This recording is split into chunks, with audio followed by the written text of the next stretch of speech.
एकरा बिहाने के निकलल बा कोइन पर पिए इतना पिया कर बा कि ओकरा के हम का बताई।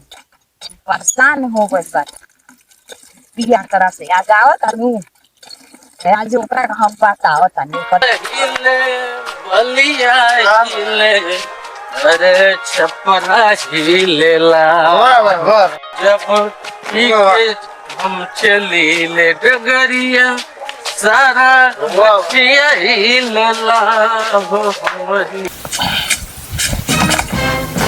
भाई इस घर को पहचान रहे हो क्या? घुरफे का तो लागत है यार हमारे घर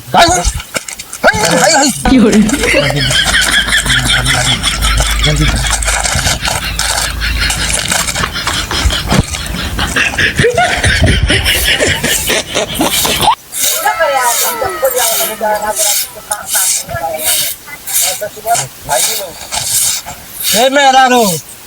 मेहरारू दो गिलास ठंडा पानी ले आवा। पानी तोरा के पानी चाही आइल बड़ा तारा असल आई साथ में ई कौन सर लेके आइल बड़ा। अरे के तू साढ़ कह दलू। अरे हमार दोस्त ना हमार जिगरी दोस्त है ये। और निकल सुबेरे तू राशन के गइल ह झोरा का भइल ल ना तू अपन झोरा ल झोरा आइल है खाली झोरा लेके चलिए ल का करी आज ट्रांसपोर्ट से सब्जी ना आइल ल ना कितना खिसियल तारा खातिर काजू किशमिश के फ्लेवर वाला नमकीन ले आइल बनी खा और दिमाग अपन ठंडा करो।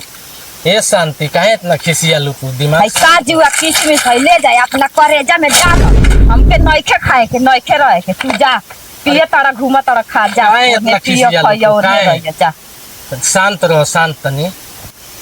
अरे रामलाल भाई तार मेहरारू बहुत थी बड़ी हो एकदम विकराल रूप लेके लड़े खातिर तैयार बाड़ी। का करे भाई हम तो एकदम साफ एकरा से तंग आ गइल बनी रोज रोज के करी ये नाटक रहता है। हाँ हम नाटक करतनी नाटक आय घर में एक मुठा राशन नहीं के हमरा कतोड़ा नाटक करती है नाटक। जी राशन के क्या बात करता है? राशन तो इतना मार्केट में धइल बा कहीं से धान चावल गेहूं लेके चल हाँ साहब कहीं को ले और रहल बात हमने के पार्टनर के तो सरकार के इकोनॉमिक बढ़ा के आवत नहीं रहा हमने के तो सबसे ज्यादा सही बात बा सही बात बोल रहे हो भाई किन बेटी बिया तो पढ़ के आवे ला बिया स्कूल से घर में एबरा ले खाना ना बनल तू बड़ा तो जाके भट्टी में पिए तारा खा तारा घूम तारा आय तारे ऐसा आदमी तो जाकर डूब मरी जाना डूब के मर जा। जमान सामान के बोल शांति तोर जबान बहुत ज्यादा बढ़ गेल बाटे। हम ई घर के राजा हैं राजा आई हमार घुरफेकन वजीर हो और राजा वजीर जब एक साथ मिलेला न तो आनंद खातिर तनी सा दू घूट पी लेला तब तो इतना ज्यादा तमाशा बना देले बड़े।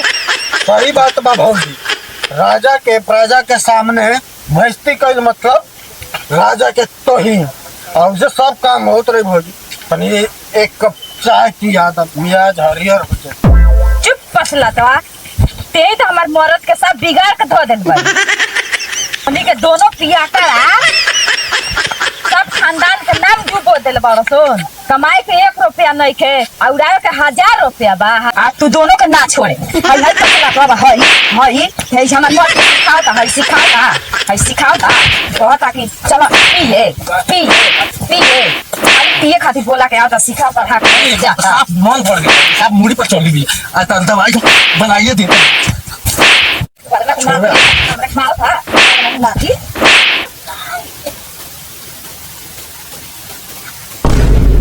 आज हम तोरा जान से मारे छोड़े मार पता है कि मत मार। अरे बुढ़िया बेटी तू स्कूल से आ गई हो वो हमने के झगड़ा नानू करते रहेगा वो थोड़ा हंसी मजाक करते रहता है मम्मी से हम।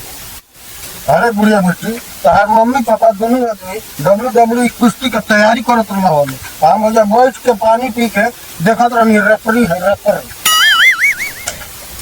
अरे बेटी का कोई तोरा से इतना पिया काढ़वा मारले बा हमरा के इतना मारले बाटे पिया काढ़वा मत रो माई हम पापा को समझाते नहीं पापा हमें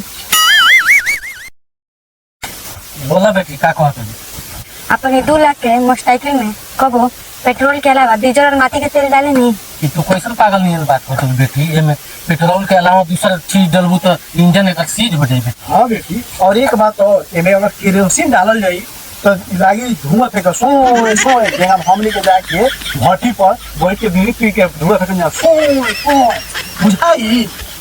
आप चुप रहिए अंकल जी।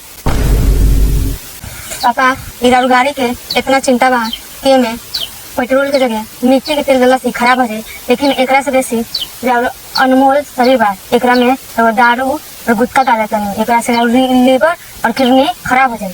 डॉक्टर अंकल कहत रहलन कि दारू और गुटखा खइला से किडनी और लीवर सड़ जाला।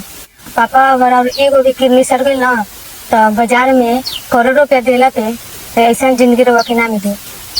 पापा तो बाहर के दुनिया खाते भले एगो मामूली से इंसान होगा, पर हमरा और हमारा माई खाते तो पूरा दुनिया होगा, बुझला पापा।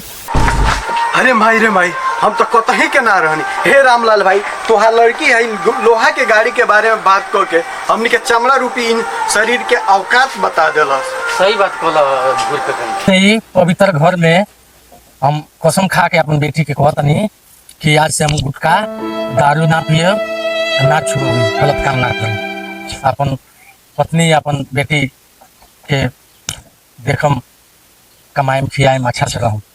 है रामलाल भाई, हाँ भाई। हम कसम खाते कि आज के बाद से दारू सिगरेट सब छोड़ दें, ये सब खा के अपन शरीर रूपी इंजन के खराब ना होके दें। ना ठीक बा भाई, सही बात। निकाला है लोग मारो साला के यहाँ से छोड़ दे साला, बहुत खराब चीज बा, बहुत बेकार बा। ई सच में कसम खैला कि झूठ में कसम खैला कि नहीं आज लो से बढ़िया दारू ना पिए। मम्मी तू बात माना, हम सही कहनी है, हम ना खाएम गुटखा ना दारू पिएम, हमार बात के विश्वास कर।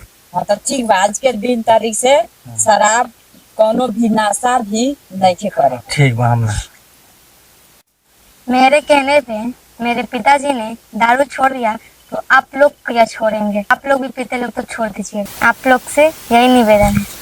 हाँ भाई लोग, आज हमनी के बेटी दिमाग खोल दिली है, आज हमनी के एक नंबर पिए कर दुनु जाने रहनी है, आज हमनी के सुधर गई जा, रुका लोग भी सुधर जाएंगे, अपन लाइफ बचाएंगे, अपन घर परिवार चलाएंगे।